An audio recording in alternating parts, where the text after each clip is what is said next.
Hello, and welcome to the Talk of the Town. I'm Michael Jacobi from KCAT Radio, and with us today, a gentleman who was a guest a couple of years ago, and we've decided to have you on the air until I pronounce your name correctly. So this could be the beginning of a 13-week series. You're right. Dr. David Ghilarducci. Ghilarducci, yes. Ghilarducci, yes. close Thank you. enough. Pretty good. It's a tough I've got one. to have you on again. Yeah. From O'Connor Hospital. Great to see you, buddy. Well, likewise. Since we last spoke on this show, I had you on my radio show. Yeah. A couple of times. And, it was great to have you. Thank you. The medical business these days is, I guess you could describe it as a bit of the jungle. Yeah, I would think so. Yeah. We'll see where that goes. Anyway, first of all, thanks to the good folks at O'Connor Hospital, and you're representing them today, part of Verity Health. You have been interviewed, I'm sure, over your life. This is hardly your first rodeo. Right. But what have you always wanted to have been asked that no one's ever asked you? Oh, my Lord. Boy, this is like a tough interview question, right? If I had others, I wouldn't have to open Well, it. that's right. What would I want to be asked? Well, I think I could tell you what I often get asked. Okay. I don't know if that answers your question, but I often get asked, I think I'd mentioned before when we were on the show that medicine is my second career, and it started out as a firefighter here in Los Gatos, as a matter of fact. You came to the jungle late. I came to the jungle late, yes. I was one of the old guys in medical school. Well, that bears repeating. Talk about your years. You were certainly a firefighter in some pretty important times in Los Gatos. Oh, yeah, absolutely. Right. Very important times. It was at that time called Central Fire District. And Central Fire District was kind of a conglomeration of smaller fire departments like Campbell Fire Department and Los Gatos Fire Department and some of the county areas as well, Saratoga, Cupertino. We all got together and formed a single fire department many years ago. Mm-hmm. And really fascinating group of people and fascinating place to work. Exciting things. We have a lot of hazards here that... So you started after college? I started after college, right? Yeah. Where was your original four-year program at? Oh, good. So I'm a graduate of Uncle Charlie's summer camp. Okay. UCSC. Yeah. No, actually had It's like my radio KSCO, keeping seniors occupied. Oh, there you go. But I know that feeling. Okay. So at UCSC, actually I started out as a volunteer at Gilroy Fire Department. Oh, really? Okay. Gilroy High School grad, and really loved the fire service. I found a university that had a fire department. UC Santa Cruz was one of them. Mm-hmm. And went there and started studying. I started out with biology, and it ended up being a biochemistry major. And so I had a real love of science, but also in fire as well. So I kind of carved out a niche for myself in the fire service as a hazmat specialist. Okay. And so I actually came over here to Central Fire, now it's called Santa Clara County Fire, and worked as a hazmat specialist initially here. And my job was to go around town and inspect underground gas tanks and go to the semiconductor fabs and make sure that they're using their toxic gases appropriately.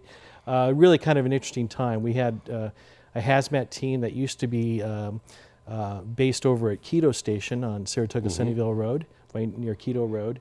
And so I was part of that team as well, and we would respond to chemical spills and fires and all that sort of thing.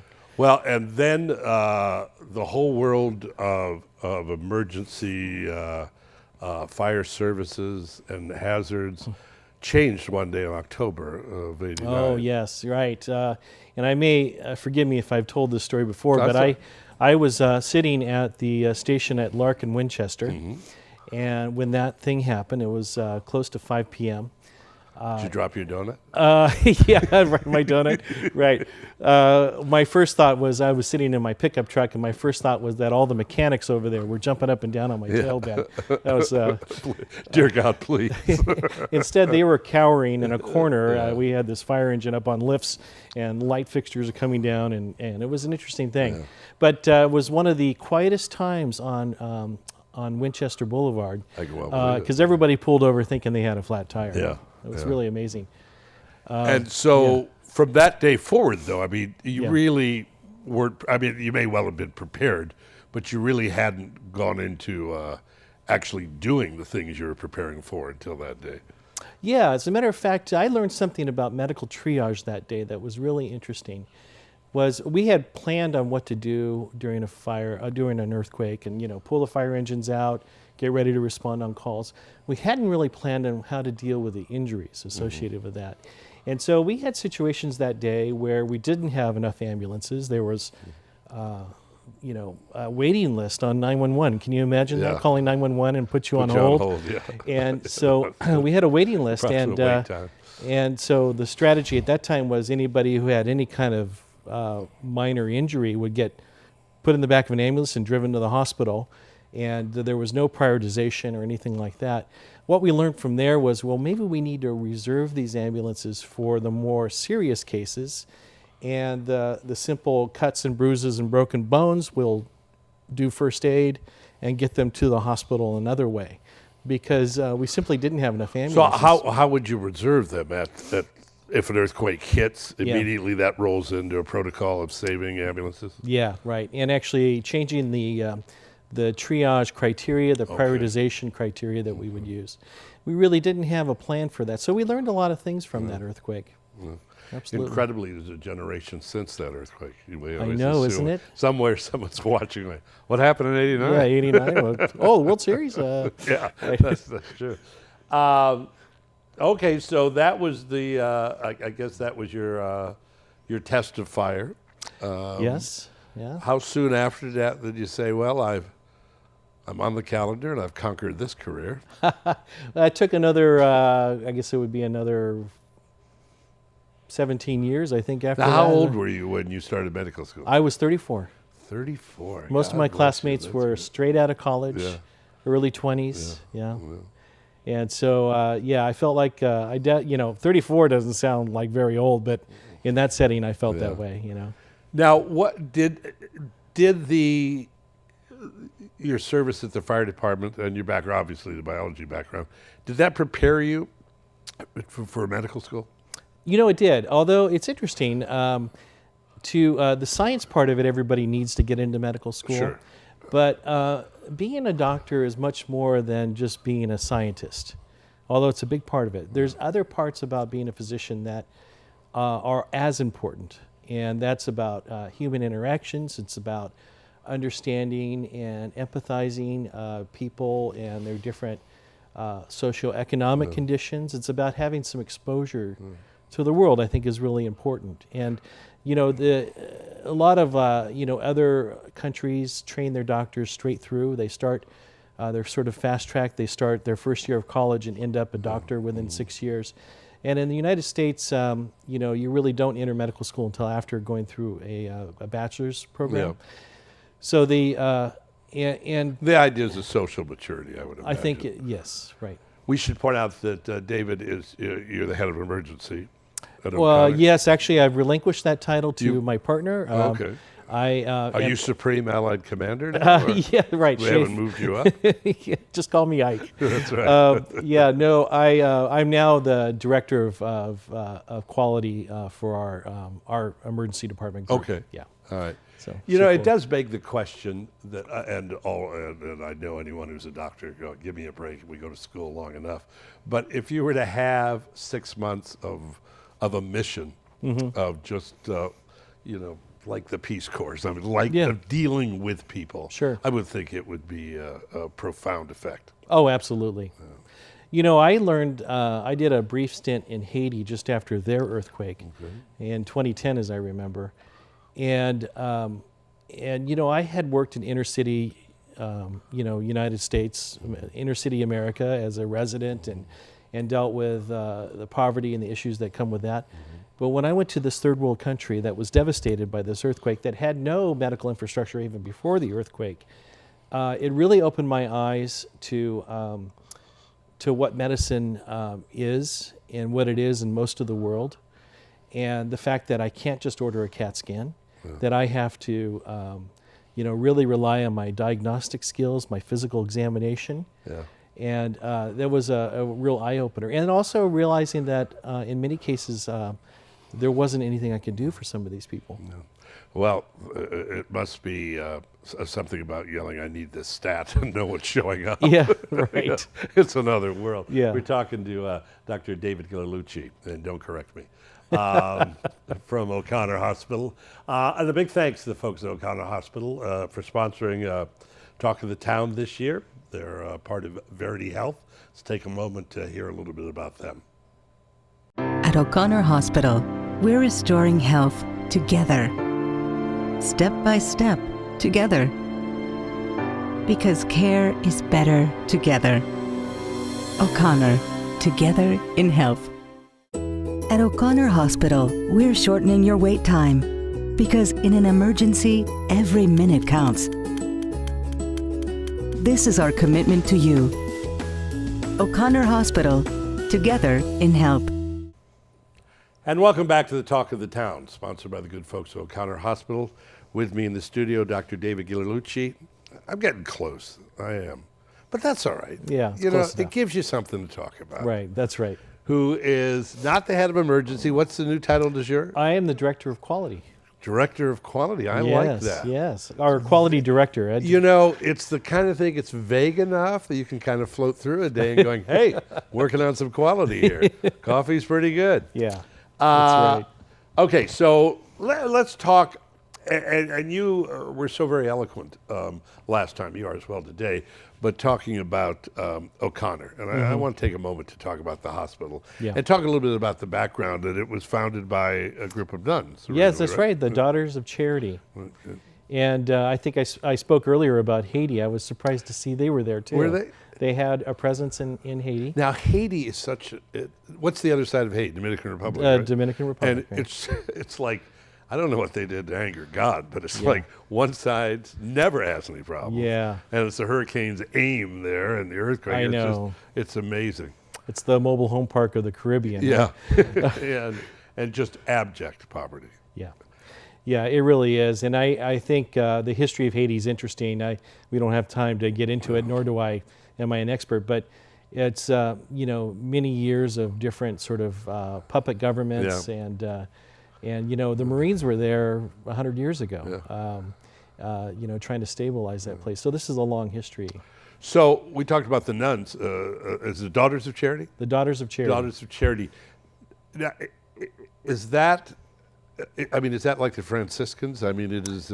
It's like an order, or it's an order, like the novitiate here in Los Gatos, and so an order of nuns, Catholic, of course, who founded the first hospital here in San Jose. In fact, they founded the first hospital in Los Angeles, St. Vincent's. Really? Yes, that's part of Verity as well. Okay. And so interesting history, sort of early on. Their mission, of course, all along was charity care, providing care to the poor.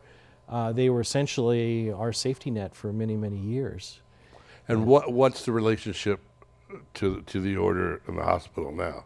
Right. So the Daughters, I'll refer to them as the Daughters, were wonderful, giving human beings, and really believed in their mission. But in terms of business management and dealing with those nuns, dealing with the insurers and the payers and the costs and the unions and all the stuff that you need to do for a business perspective, they realize that healthcare has gotten too complicated for them. Forgiving those that trespass is not good business. Right, there you go.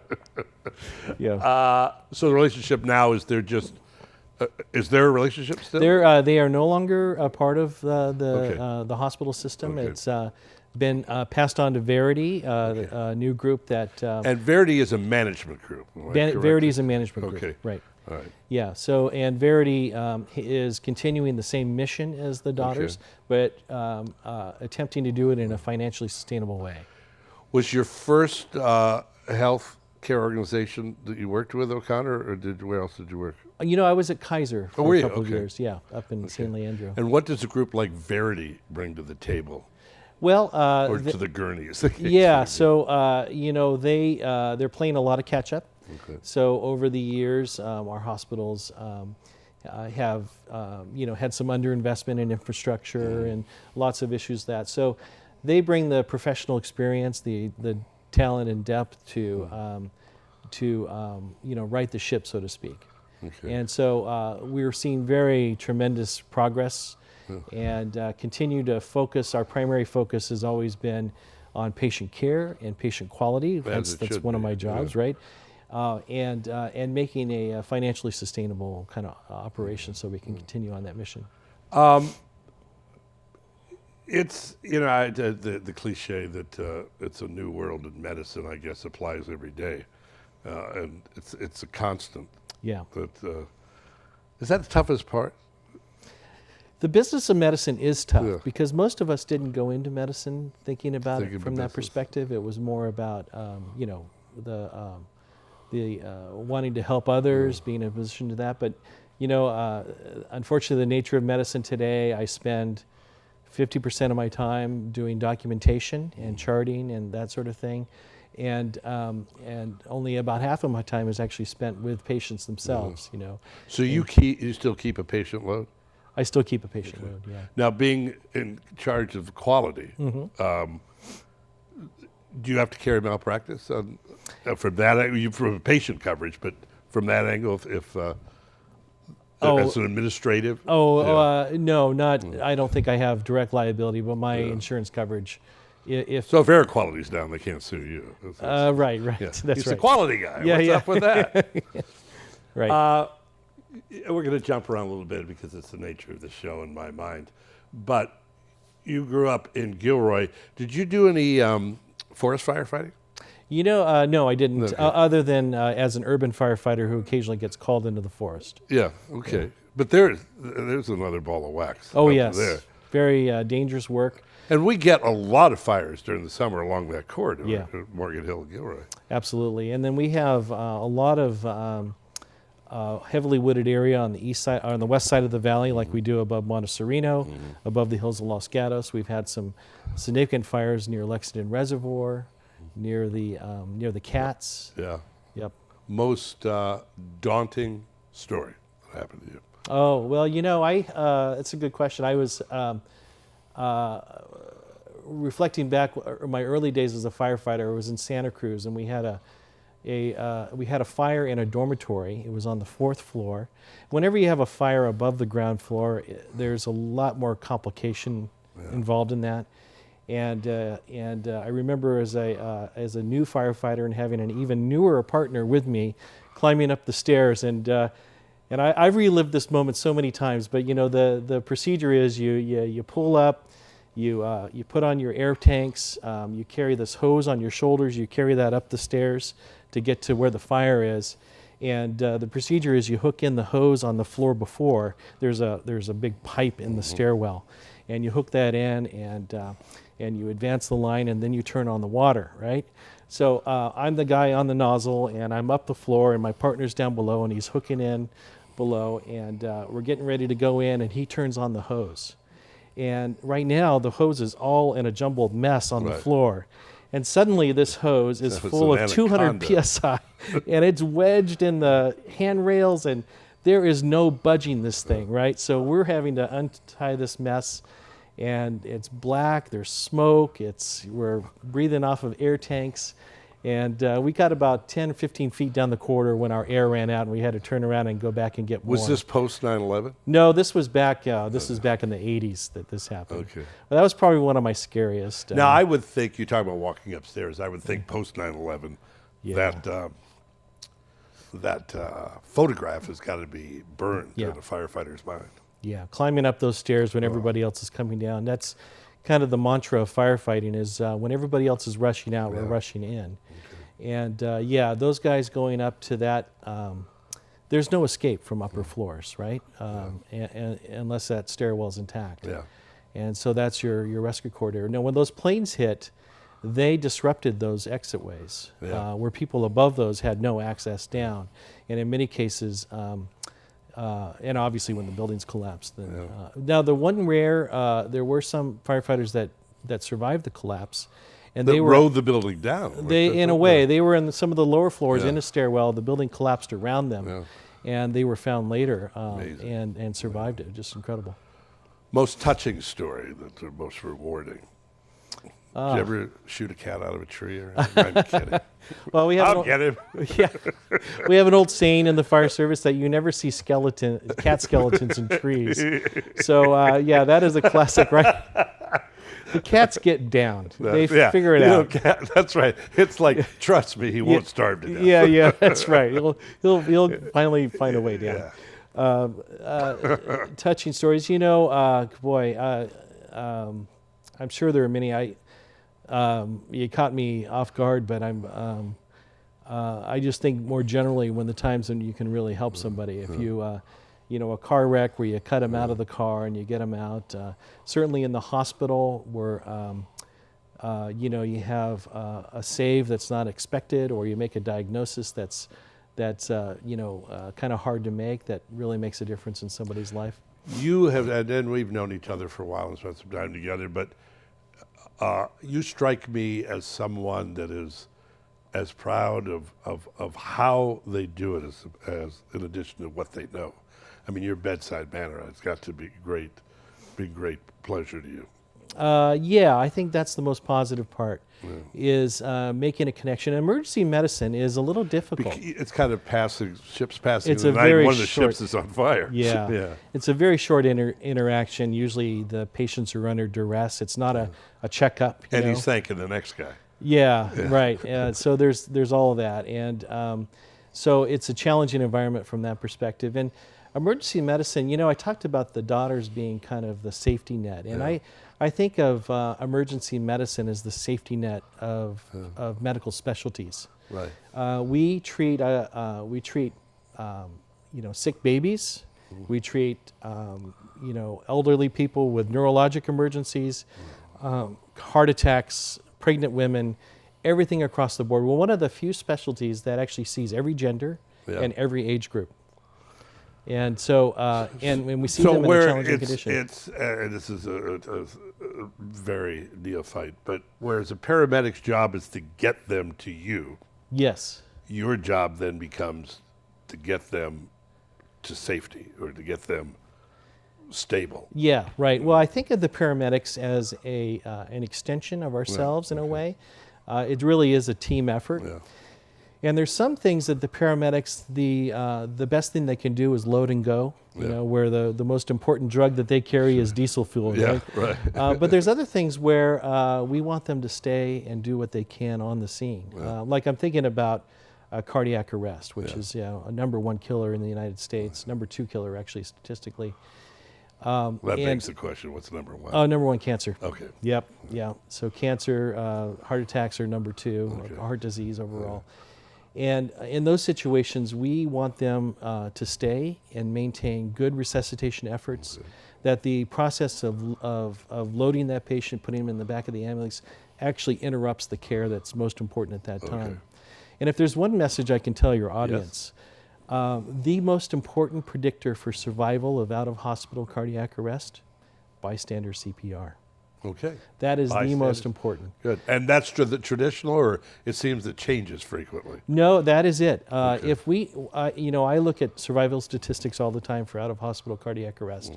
And for those patients who are discharged from the hospital following one of these events, who have good neurologic outcomes, that is, they didn't suffer any brain damage during the arrest, it's because they had early intervention by a bystander. Even before the paramedics or the fire department gets there, we need somebody on there pushing on the chest.